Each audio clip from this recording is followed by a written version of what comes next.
Good morning, everybody. Thank you for being here today. Appreciate you taking a few moments, if you will. I ask you to like, share, comment on the post, and then you can join me in Genesis chapter number 18, beginning in verse 22. 18 verse 22. And we will continue in the story of Abraham, Sodom, Gomorrah, Lot, and their predicament. Verse 22. So the men turned from there and went toward Sodom.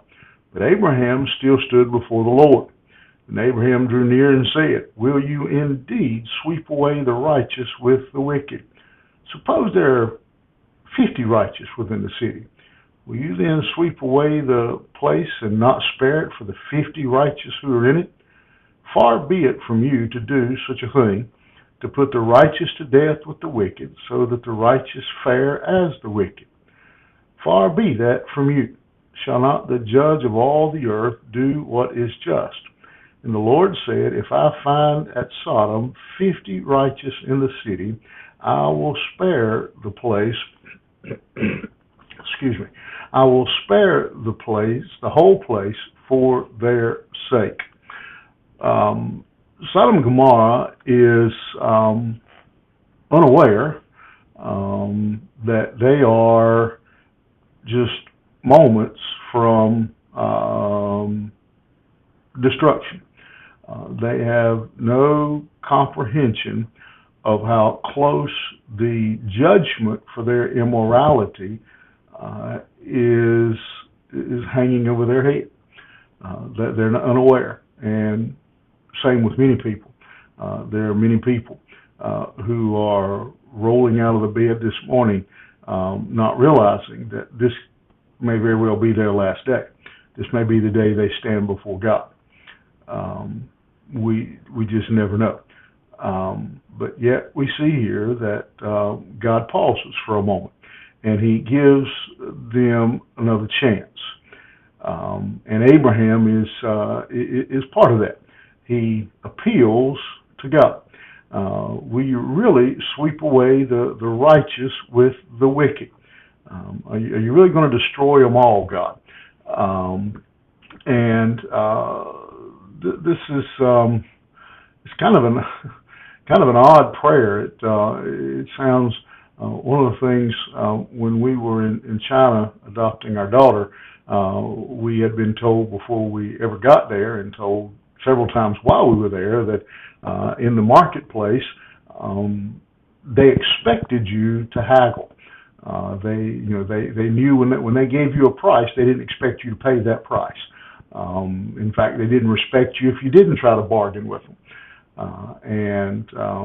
Numerous times, and there's one in particular, I won't go into the whole story, some of you have heard it, trying to buy my wife a pocketbook from a gentleman, and older fella, and I really felt guilty, to be honest, because the price he offered to begin with was fair, but again, doing what was the tradition and the custom, we began a negotiation. And I'm not the best at the haggling and the bartering, but that's kind of what Abraham is doing here. It's like at a car lot or something. Well, will you give me 50? You know, he's what we call today talking God down, like you would again, and God goes along with it. Will you spare them if we can find 50? And God agrees. He says, if I find 50, I will spare the whole place for their sake. Two things let me point out to you here that I think are of great importance, and maybe I should be covering this whole piece of this story, but I'm going to stop here today. One of them is the importance of Abraham and his concern. The only person that we are aware that Abraham knew in Sodom and Gomorrah, the only people he knew were Lot and his family.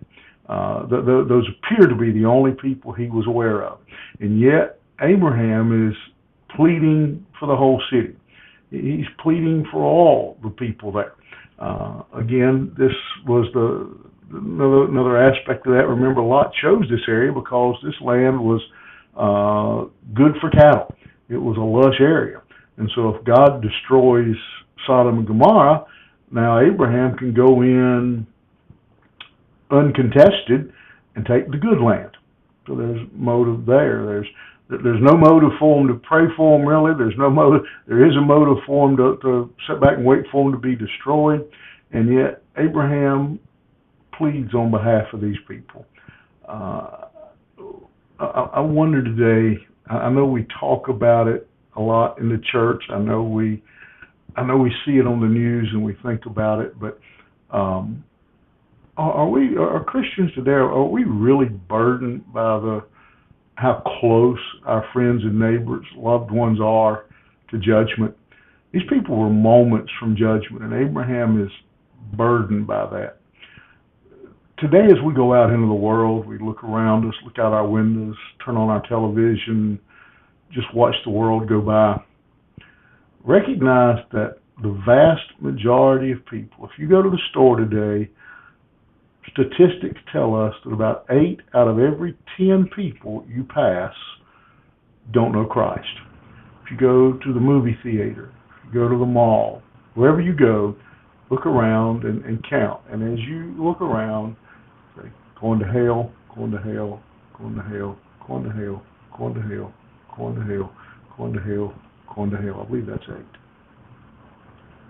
And out of every 10 people you see, only 8 know Jesus. Does that burden us? Does that burden us? Second thing I want you to see is it does burden our Savior. It does burden God. Because he says, if we can just find a few, I'll spare them. I really would prefer to spare them than to destroy them. The Bible tells us he sent his Son into the world to save the world, not to destroy the world. We have a God that I believe most of you who would be watching and listening to me this morning know Christ. But most of our neighbors, when you go out of your neighborhood, just count the houses. Count the houses. And most of the people you pass don't know Christ. Is that a burden for us?